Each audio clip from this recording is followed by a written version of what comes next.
আজকে দেখলাম ৭০ বছর বয়সী এক লোক তার স্ত্রীকে ডিভোর্স দিয়েছে এবং তার স্ত্রী নিজের জুতা খুলে তার উপর নিক্ষেপ করেছে।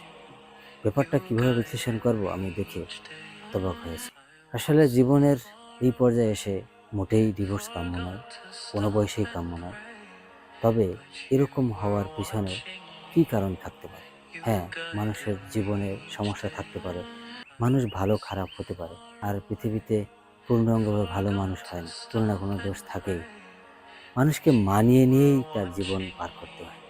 হয়তো তারা মানিয়েও নিয়েছে, মানিয়ে না নিলে তো আর ৭০ বছর বয়সে তালাক দিত না, আগেই দিয়ে দিত। তারা মানিয়ে নিয়েছিল অবশ্যই, কিন্তু শেষ পর্যন্ত তারা হেরে গেছে ভালোবাসার কাছে।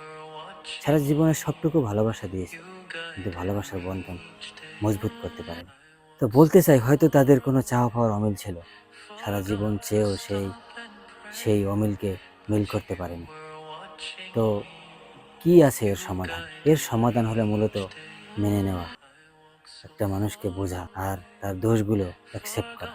তার দোষগুলো যদি সে মেনে নিতে না পারে, কোনোদিনও সংসার হয় না, জীবনের কোনো না কোনো সময় ভেঙে যায়।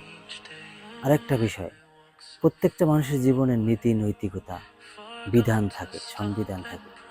এই সংবিধানের ফলোয়ার হতে হয়, এবং দুইজন যদি একই সংবিধান, একই বিধিবিধানের অনুসারী হয়, তখন একটা মানুষের মিল মহব্বত বা মিল থাকার সম্ভাবনা অনেক বেড়ে যায়। দুইটি মানুষ যখন একই জিনিস মানে, কোনো সমস্যা হলে তারা একই জিনিস দিয়ে সমাধান করে, তখন তারা অনেক দূর পাড়ি যেতে পারে।